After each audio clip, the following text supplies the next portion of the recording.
भारत के विदेश में धमक जुड़ी हुई है, यानी कि भारत के विदेश में धमक देखने को मिल रही है। प्रधानमंत्री नरेंद्र मोदी के नेतृत्व में भारत पड़ोसी देशों के विकास क्षमता निर्माण में अहम भूमिका निभा रहा है। बीते 10 वर्षों में भारत सरकार ने पड़ोसी देशों को कई मौकों पर मदद पहुंचाई है, साथ ही उनके विकास में भी एक विश्वसनीय साझेदार के रूप में प्रतिबद्धता साबित की है। प्रधानमंत्री नरेंद्र मोदी ने श्रीलंका के हालिया यात्रा के दौरान 128 किलोमीटर लंबी महो अनुराधपुरा रेलवे लाइन के लिए स्प्रिंगलिंग सिस्टम का शुभारंभ किया। पिछले 10 वर्षों में पीएम मोदी के नेतृत्व में भारत की ओर से अपने पड़ोसी देशों को दी गई सहायता और परियोजनाओं की लंबी सूची है। यह भारत की नेबरहुड फर्स्ट नीति को और वसुधैव कुटुंबकम के सिद्धांतों के तहत क्षेत्रीय विकास में एक विश्वसनीय साझेदार के रूप में प्रतिबद्धता को दर्शाता है। श्रीलंका में भारत ने इंडियन हाउस प्रोजेक्ट फेज 3 के तहत मध्य और ऊवा प्रांतों में बागान श्रमिकों के लिए लगभग 4000 घर बनाए। 2022 में श्रीलंका के आर्थिक संकट के दौरान भारत ने $1 बिलियन की क्रेडिट लाइन दी। इससे श्रीलंका को भोजन, दवाइयां और अन्य आवश्यक वस्तुओं के आयात में मदद मिली। सांस्कृतिक संबंधों को मजबूत करते हुए पीएम मोदी ने 2015 में जाफना यात्रा के दौरान जाफना सांस्कृतिक केंद्र की आधारशिला रखी। साल 2022 में इसके उद्घाटन के बाद 2023 में श्रीलंका के लोगों को समर्पित किया गया। वहीं नेपाल के साथ ऊर्जा क्षेत्र में सहयोग बढ़ा है। मोतिहारी अमलेखगंज पेट्रोलियम पाइपलाइन का उद्घाटन साल 2019 में किया गया था। यह दक्षिण एशिया की पहली सीमा पार पेट्रोलियम पाइपलाइन बनी। जून 2023 में सिलीगुड़ी झापा पाइपलाइन और चितवन व झापा में 2 ग्रीनफील्ड टर्मिनल के लिए समझौता हुआ।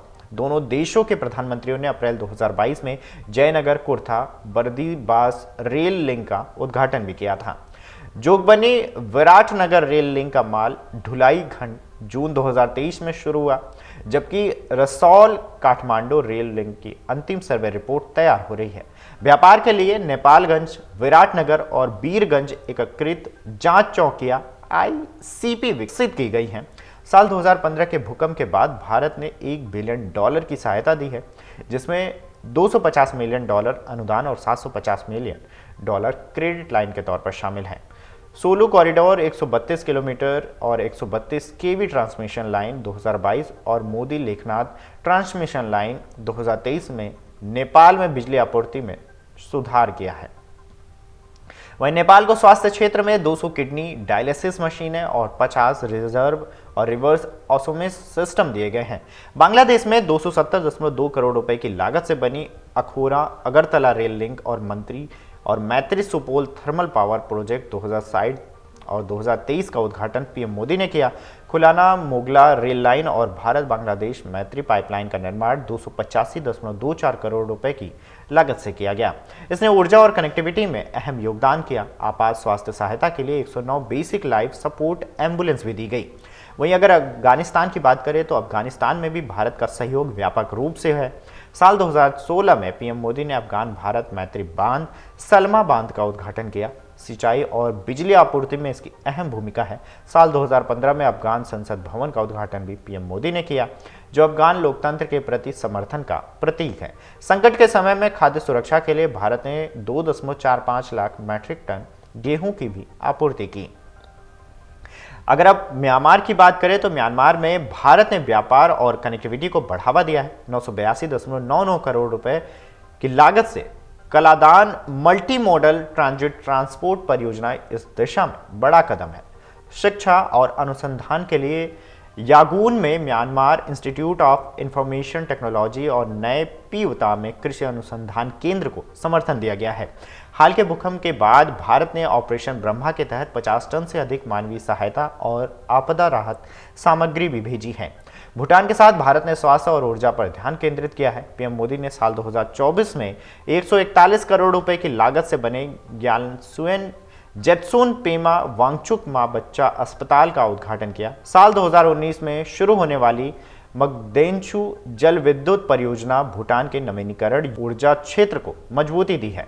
मालदीव में पिछले साल अगस्त में 107.34 करोड़ रुपए की लागत से जल व स्वच्छता परियोजना शुरू की गई। इसके चलते 34 द्वीपों और सुविधाओं का विस्तार किया जा सका है।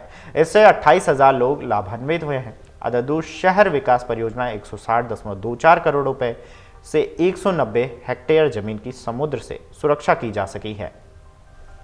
इससे मालदीव में सबसे लंबा मानव निर्मित समुद्र तट बना और 15 वर्षों में पहली बार आवास आवंटन संभव हुआ है। परियोजना में दुनिया का दूसरा सबसे बड़ा प्रवाल स्थानांतरण भी शामिल रहा, जिससे पर्यावरण संरक्षण सुनिश्चित किया गया। इसके अलावा देश के दूसरे सबसे अधिक आबादी वाले शहर अडूट शहर में सड़क संपर्क और स्वच्छता में भी सुधार देखने को मिला है। भारत ने 52.42 करोड़ रुपए की लागत से समग्र प्रशिक्षण केंद्र यानी कि सीटीसी के निर्माण में योगदान दिया है। इससे मालदीव को क्षमता निर्माण और सुरक्षा में भी मदद मिली है। इसके अलावा फरवरी 2023 में डोनियर विमान और ध्रुव हेलीकॉप्टर समेत रक्षा आपूर्ति ने भी आपातकालीन स्थितियों में देश की त्वरित प्रक्रिया क्षमताओं को भी मजबूत किया है। बता दें कि भारत इन दिनों विदेशों को मजबूत कर रहा है, विदेशी ताकतों को मजबूत करने के लिए सहायता दे रहा है। अगर आप ये वीडियो YouTube पर देख रहे हैं तो हमारे चैनल को सब्सक्राइब कर बेल आइकन दबाएं और Facebook पर देख रहे हैं तो हमारे पेज को लाइक करें। 8 मिलियन प्लस सब्सक्राइबर, आपके इस भरोसे के लिए बहुत धन्यवाद।